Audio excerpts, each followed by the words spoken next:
Welcome to BT Mamima African Folktale, where the heartbeat of Africa tells stories of love, mystery, and wisdom. Each tale carries a lesson, each voice a truth. They say Lagos is a city where dreams wear both sandals and suits. A city where some sleep under bridges while others build towers that touch the clouds. But sometimes wealth hides in plain sight, and sometimes love walks past gold without even knowing it. This is the story of Amara, a young woman who lived in the noise and struggle of Lagos. She lived with a man who had almost nothing, or so she thought. They shared laughter, hunger, and hope inside an uncompleted building, surrounded by the dust of forgotten dreams. But what Amara didn't know was that the man she called my helper was a billionaire in disguise. This story is about love that sees beyond appearance, about the test of the heart in a world that worships wealth, and about how one woman's kindness revealed the beauty behind a simple life. So, dear viewers, take a deep breath, relax, let your mind walk through the streets of Lagos with me as we begin our journey into the hidden billionaire of Lagos. In the heart of Lagos, where yellow buses dance through traffic like restless bees, and traders call out prices louder than the horns on the road, lived a young woman named Amara. She was 26 years old, tall and graceful, with skin that glowed like evening sun after the rain. She lived in a small rented room in Agege, the kind of place where you could hear your neighbor's radio more than your own thoughts. But Amara didn't complain. She believed that every day she woke up alive in Lagos was another chance to climb a new mountain. Every morning, she would leave her room before the city was fully awake. She tied her scarf neatly, picked up her handbag, and stepped into the dusty road with quiet confidence. Her dream was simple: to live a better life, to support her younger sister back in the village, and to one day open her own fashion shop. She worked as an assistant in a small tailoring shop at Balogu Market. From sunrise to sunset, she sold clothes, ran errands, and smiled at customers who sometimes forgot to smile back. When her boss was in a good mood, she got paid on time. When he wasn't, she got promises instead of cash. Still, she stayed. Lagos had taught her patience. In the evenings, Amara would sit by the roadside food stall near her street, buying roasted plantain and groundnut oil rice from Mama Titi, the woman who always said, "My daughter, this city no easy you, but as long as your heart still warm, Lagos go smile for you one day." Amara would laugh softly and reply, "Amen, Mama Titi." Life was hard, yes, but her spirit was soft, gentle, and full of hope. And that hope, that small flame inside her, would soon lead her to a meeting that would change her life forever. It was on a rainy Friday evening. The sky had poured without mercy, and the streets were flooded with both water and frustration. People shouted at bus conductors, horns filled the air, and the city lights shimmered in puddles. Amara, carrying her bag tightly under her arm, was hurrying home when she saw him. He was sitting under a half-built structure near the bus stop. A man in worn-out jeans, a faded t-shirt, and slippers that had seen too many rainy days. He looked tired, but his eyes, they were calm. Not the kind of calm that comes from giving up, the kind that comes from knowing something the world doesn't. When Amara passed, she noticed his feet were wet, his shirt soaked. Something in her heart whispered, "Don't walk past him." So she turned back. "Excuse me, are you all right?" she asked softly. The man looked up, surprised. "I'm fine," he said, his voice deep and calm, "just waiting for the rain to stop." Amara nodded. "You will catch cold sitting like that. You should at least move under that corner." He smiled. "You sound like someone who cares too much in a city that doesn't care enough." Amara laughed a little. "Maybe, but caring is free, isn't it?" He smiled again, a quiet, almost shy smile. "My name is Kola," he said. "I am Amara," she replied. And that was how it began. Two strangers under the Lagos rain.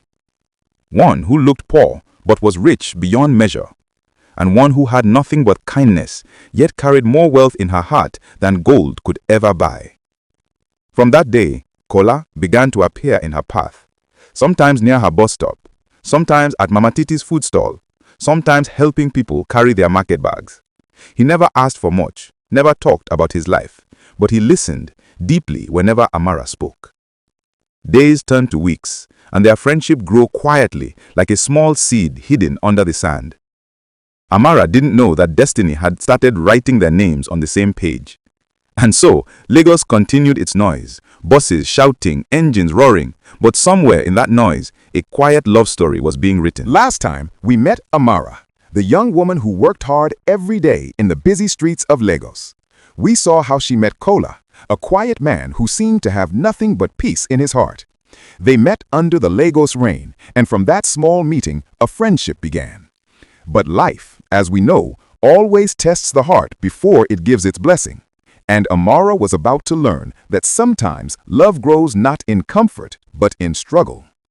The months rolled by, like traffic on a Lagos expressway, fast, noisy, and full of surprises. Amara and Kola became close friends.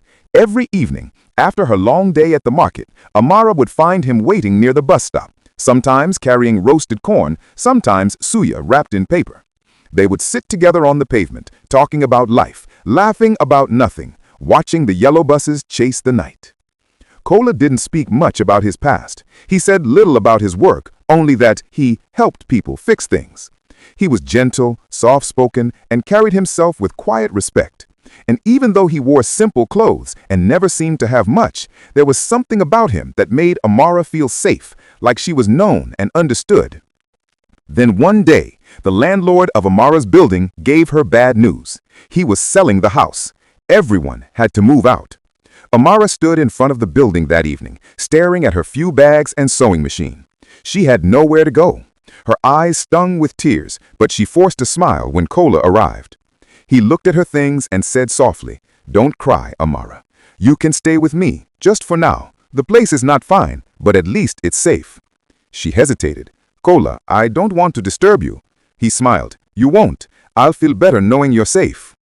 And that was how Amara found herself in a small, unfinished building near the edge of Mushin. The walls were half-painted, the ceiling open to the sky in one corner. There was no electricity most nights, just a small lamp and the music of crickets outside. But Kola made it feel like home. At first, it was strange. Amara, who had always tried to keep her dignity, now found herself living in a place most people would call unfit. But Kola treated her with respect. He cooked sometimes, cleaned when he could, and always shared what little he had. They slept in separate corners, the kind of respect that made Amara's heart trust him even more. Every morning, he would leave early before sunrise. Sometimes he said he was going to look for small contracts. Other times, he just smiled and said, "I have something to fix." He would return in the evening, sometimes tired, sometimes smiling. But no matter how tired he was, he always asked, "Amara, have you eaten?" One day, Amara noticed something strange. Kola's phone, an old, small-button phone, would sometimes ring late at night. He would step outside to answer, his voice calm but serious. She could hear him say things like, "Yes, send the truck tomorrow," or "Make sure the materials reach the site by morning." Amara wondered, what materials? What truck? But she didn't ask. She had learned that peace often lives in quiet questions. As days passed, their bond grew. They shared laughter over gari and groundnut, sang along to songs from the small radio, and told each other stories from their childhood. Sometimes, when rain fell heavily, they would sit near the open ceiling, watching drops fall into the bucket below. Kola would look up and say, "One day, Amara, you won't need to live under a leaking roof again." She would smile softly and reply, "As long as we have peace, Kola, I'm fine." He would look at her for a long moment, as if those words touched something deep inside him. But Lagos never sleeps, and news always travels. Some of Amara's old friends began to whisper behind her back. They said, "See Amara, she's now living with that broke man in that uncompleted house. Beautiful girl like that, wasting her life." When Amara heard those words, she smiled sadly. People didn't know that love is not built on what you see, but on what you feel. Still, the whispers hurt sometimes. She would sit at night, looking out at the city lights, wondering if she had made a mistake, wondering if love without comfort could truly last. But each time doubt came, Kola's gentle voice would chase it away. He would remind her to believe in herself, to stay kind, to keep her dreams alive. And deep down, Amara began to feel something she had never felt before, A quiet, growing love that didn't depend on riches or status, but on trust, laughter, and peace. One Sunday afternoon, Kola returned home unusually late. He looked dusty but cheerful. "Amara," he said with a smile, "pack your things. I want to show you something tomorrow." She frowned. "Show me something. Where?"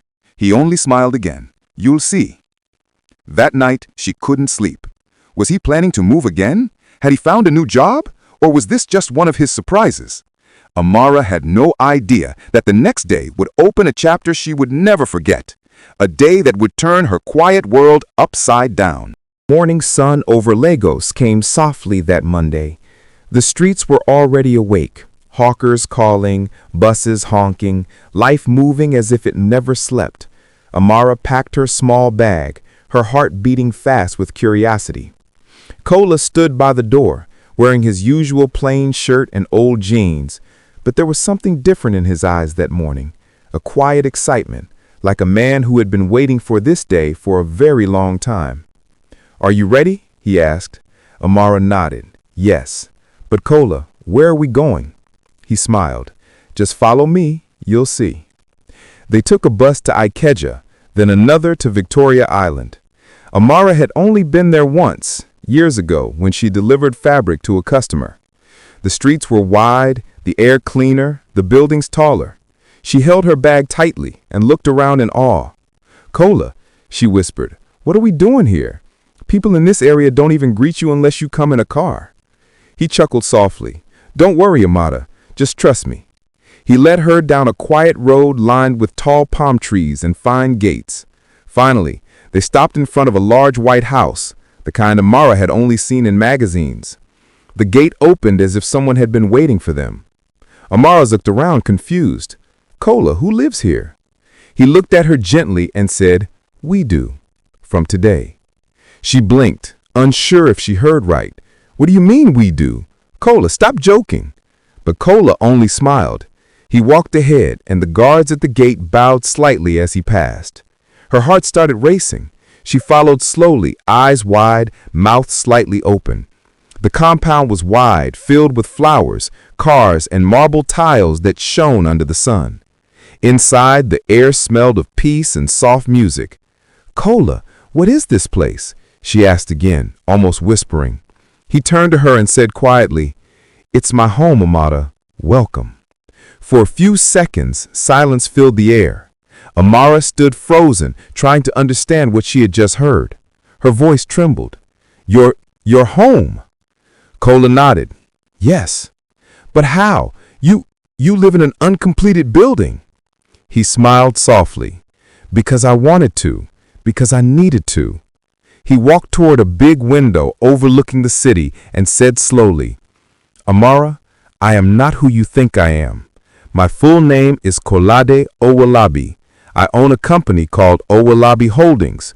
We build roads, schools, and housing projects. But for the past 2 years, I have been moving around Lagos, living simply, trying to understand how people survive, how they love, how they hope when life gives them so little." He turned and looked at her. "I was tired of people pretending around me because of money. I wanted to know if kindness still existed in this world. And then I met you." Amara's eyes filled with tears. She covered her mouth, shaking her head slowly.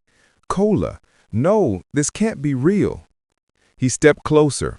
"It's real. Every moment we spent together was real. You never asked for money. You never looked down on me. You saw me, the man, not the pocket. And for that, you've given me something I couldn't buy. Truth." Tears rolled down her cheeks. She wanted to speak, but her voice failed. He reached out gently, taking her hands. "Amara," he said softly, "you lived with me in an unfinished building. You shared your food with me. You prayed with me. Now, I want to share my real world with you." He led her through the house, the sitting room decorated with art, the big kitchen, the terrace where the city skyline sparkled in the distance. Everywhere Amara looked, she saw beauty, but her heart was still trembling. "I don't understand," she said. "Why me?" Kola smiled. "Because your heart is rare. In Lagos, people run after gold, cars, and fame. But you ran after peace, and you carried love in your eyes even when life was hard. You reminded me that riches mean nothing if they can't bring truth. He paused for a moment, then continued. Many people can love your comfort, but only a few can love your struggle. That night, after dinner, Amara sat quietly in the garden. The stars above Lagos looked softer than she had ever seen them. She thought about all the nights in the leaking building, the laughter, the hunger, the peace. It all felt like a test she hadn't known she was taking. Kola joined her, carrying 2 cups of warm tea. He sat beside her and said, "You know, when I first saw you under that brain, I thought you were just kind. But now I know you were sent to teach me something I had forgotten." Amara smiled weakly. "And what's that?" He looked at her with quiet eyes. "That real wealth is not in the house or the bank. It's in the heart that gives without counting." Amara wiped her tears and smiled, the kind of smile that carries both surprise and gratitude. She said softly, "You hid your world from me, but you never hid your kindness. And maybe that's the richest thing of all." Kola nodded slowly. "Tomorrow, the world will know the truth. There's an event, a charity foundation I've been planning, and you, Amara, will stand beside me." Her eyes widened. "Me? I can't stand beside you in front of rich people." He chuckled gently.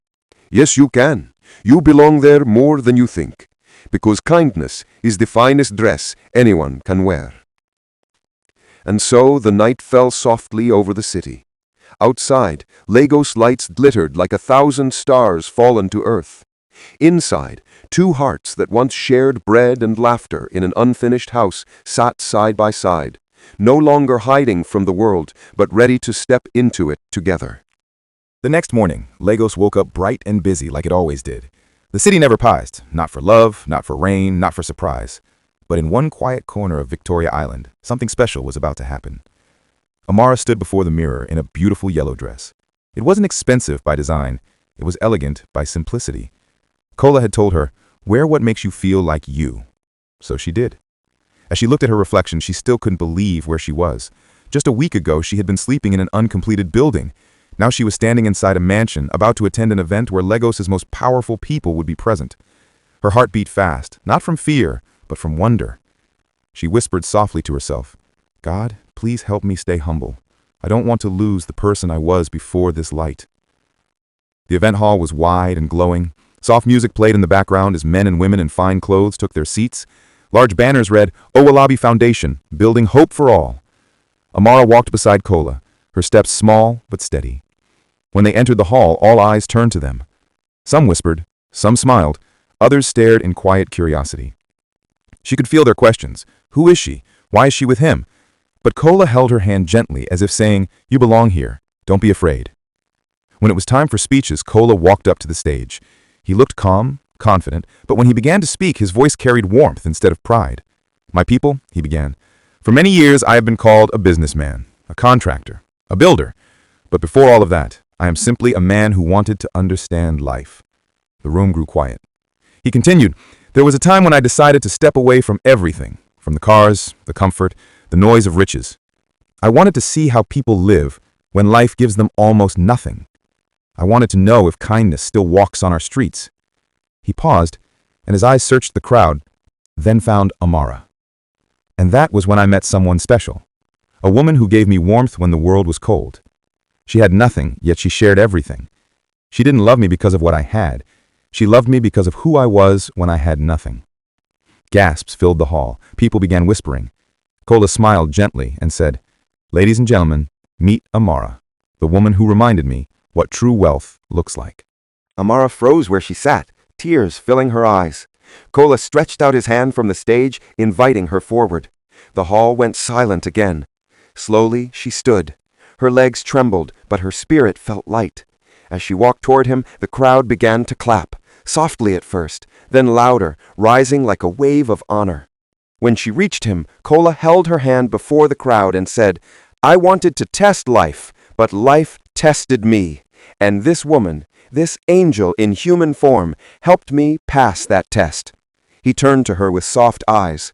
Amara, I hid my name, my wealth, my world, because I needed to find something money could not buy. And now that I've found it, I never want to lose it.